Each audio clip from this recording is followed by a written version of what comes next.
Hello friends, जैसा कि आपका कल फिजिकल साइंस का एग्ज़ाम है और फिजिकल का साइंस का एग्ज़ाम थोड़ा सा हार्ड कर रहा है, आपको मालूम ही है।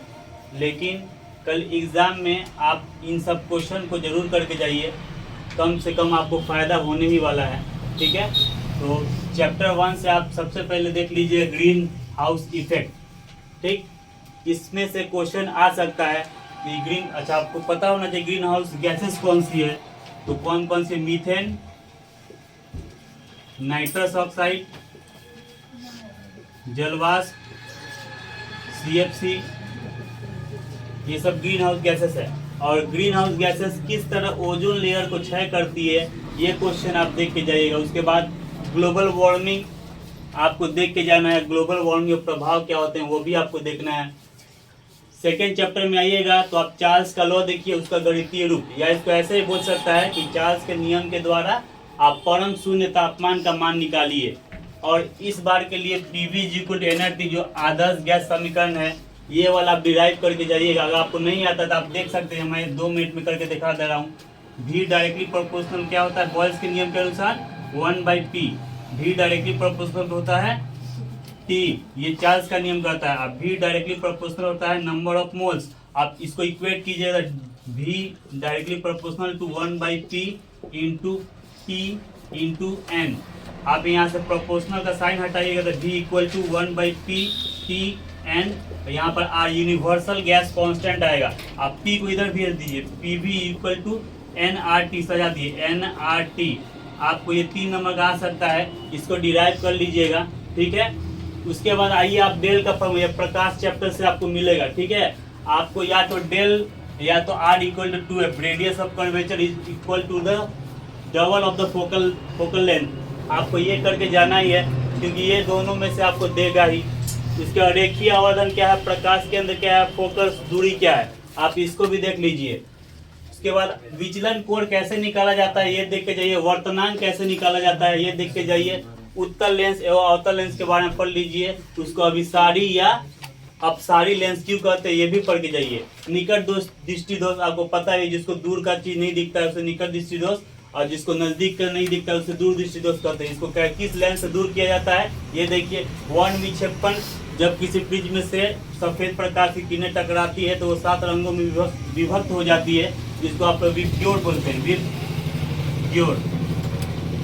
और इसमें सबसे ज्यादा जो वेव लेंथ होता है रेड का होता है, क्योंकि रेड लाइट जो होता है वो बहुत कम डेविएट करता है। ठीक है, और सबसे कम जो होता है वेव लेंथ वॉयलेट का होता है। अच्छा, तब डेविएशन सबसे कम इसका होगा और वेव लेंथ सबसे ज्यादा इसका ही होगा, रेड का ही। तो आप ये बात याद रखिएगा। अच्छा, और एक क्वेश्चन आता है कि आकाश का रंग ब्लू क्यों दिखता है, तो प्रकाश की किरणें में 7 रंग होती है, इसमें ब्लू की किरण जो होती है उसका प्रकीर्णन सबसे ज्यादा होता था। आप वो वाला क्वेश्चन देख के जाइएगा। ऐसा भी क्वेश्चन आ सकता है कि लाल सूरज डूबते समय या उगते समय लाल क्यों दिखता है, तो इसका कारण है कि उसका वेवलेंथ और उसका विचलन। आप ऐसा क्वेश्चन देख के जरूर जाइएगा। उसके बाद देखिए वर्ण विक्षेपण वर्ण पर वो प्रिज्म वाला। अच्छा, ये गाड़ी में उपयोग होने वाला दर्पण कौन सा है?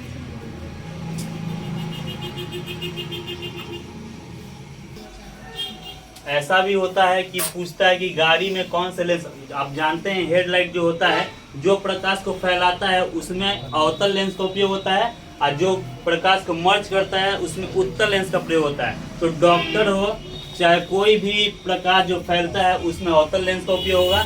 लेकिन व्यू फाइंडर के रूप में, जैसे बाइक चला रहे हैं या गाड़ी चला रहे हैं तो व्यू फाइंडर जो पीछे की ओर देखते हैं उसमें सिर्फ उत्तल लेंस का उपयोग होता है। ये क्वेश्चन घुमा के दे सकता है, आप इसमें कंफ्यूज मत होना। आप सिर्फ व्यू फाइंडर में ही उत्तल लेंस का उपयोग, बाकी जितना भी दे तो आप समझ जाइएगा उसमें अवतल लेंस का प्रयोग होता है। उसके बाद ये जरूर देख के जाइए। अच्छा रुकिए, ये वाला देखिए पहले, अल्फा बीटा गामा में तुलनात्मक आपको यहाँ से मिलेगा ही, भेदन क्षमता के आधार पर मिलेगा या तो आयनिक क्षमता के आधार पर मिलेगा। ठीक है, इनमें तुलना आप देख के जाइए। उसके बाद ये जो प्रोसेसेस है ओस्टवाल्ड प्रोसेस, जिसमें हम लोग नाइट्रिक एसिड का उत्पादन करते हैं, किस प्रोसेस द्वारा? ओस्टवाल्ड प्रोसेस को करके जाइए। इसका हैबर्स प्रोसेस, अमोनिया का उत्पादन किस प्रकार करते हैं? H2SO4 का उत्पादन किस प्रकार करते हैं? बाय कॉन्टैक्ट प्रोसेस, ये करके जाइए। उसके बाद देखिए कार्बनिक अकार्बनिक रसायन में अंतर, ठीक है, या पदार्थों में अंतर। नाभिकीय संलयन या नाभिकीय संयोजन में अंतर। अच्छा, सूर्य में जो ऊर्जा होता है उसमें क्या होता है, नाभिकीय संलयन या नाभिकीय संयोजन, आप कमेंट करके बताइए। इसके बाद देखिए कूलम्ब्स लॉ इस बार के लिए 99% कॉमन आएगा, ठीक है, क्योंकि सभी पेपर्स में ये दिया हुआ है। इसके एवरेज में आप जूल्स लॉ पढ़ के जाइए, ये भी 90% चांस है। ओम का लॉ मैं अभी इसको एक्सप्लेन कर दूंगा कैसे हो रहा है, क्योंकि यूट्यूब में मैं बड़ा वीडियो नहीं बना सकता, मुझे 5 बजे पढ़ाना है अपना क्लास को ऑफलाइन, उसमें ये सब बताऊंगा। हल्का आप सुन लीजिए, इसीलिए मैं बता दे रहा हूँ।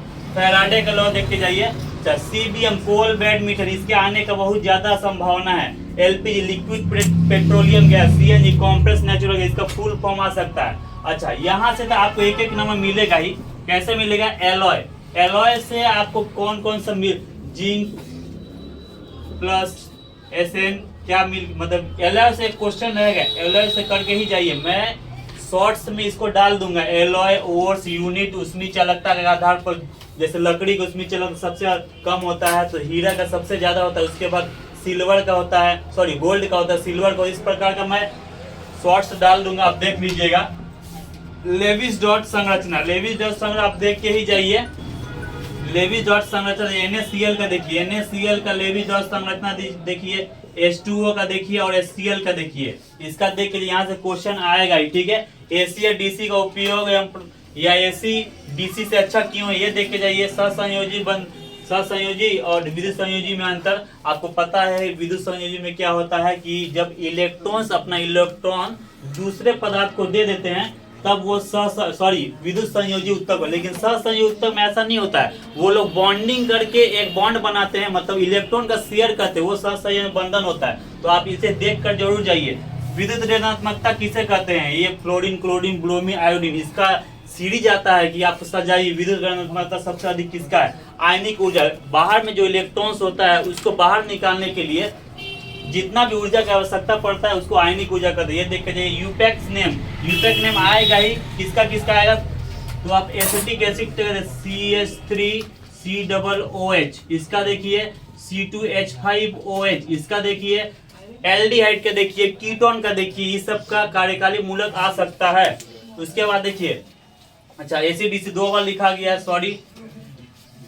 अच्छा LED या CFL का पढ़ के जाइए, ठीक है। LED और CFL में कौन लाभकारी और क्यों है। अच्छा, यहाँ पर मैंने दे दिया है संरचना C2H6 C2H4 C2H2, इसका संरचना कैसे होता है मैं अभी करके दिखाऊंगा। ओलियम, लीकर अमोनिया, नाइट्रोलियम, ये पढ़ के जाइए। मैं सब चीज बोर्ड में नहीं बता सकता, इसीलिए मैं मोबाइल से जो बोल रहा हूँ आपको नोट करना है, आप नोट कर सकते हैं। उसके पहले मैं थोड़ा आपको बता देना चाहता हूँ, कूलम का नियम क्या कहता है, force of attraction and repulsion is directly proportional to the Q1 and Q2, that is unit charge, and inversely proportional to the distance square. Okay, इसका मतलब होता है दो यूनिट चार्ज को अगर आप प्रोडक्ट करेंगे, ठीक है, तो ये फोर्स ऑफ एट्रैक्शन जो होगा उस पर बल जो लगेगा वो डायरेक्टली प्रोपोर्शनल होगा, सीधा समानुपात होगा। उसका डिस्टेंस का स्क्वायर का क्या होगा, उल्टा समानुपात होगा। इस पे सवाल भी आ सकता है, होता क्या है, V और I, मतलब वोल्टेज और करंट का जो मान आता है वो कांस्टेंट रहता है, ठीक है, उसी को बताने की कोशिश कर। जो रेजिस्टेंस आता है वो कांस्टेंट रहता है, ठीक है। इस पे भी सवाल आ सकता है, आप इसको देख के जरूर जाइए। उसके बाद देखिए जूल्स का लॉ, जूल का लॉ क्या कहता है, H जो होता है डायरेक्टली प्रोपोर्शनल होता है I² RT।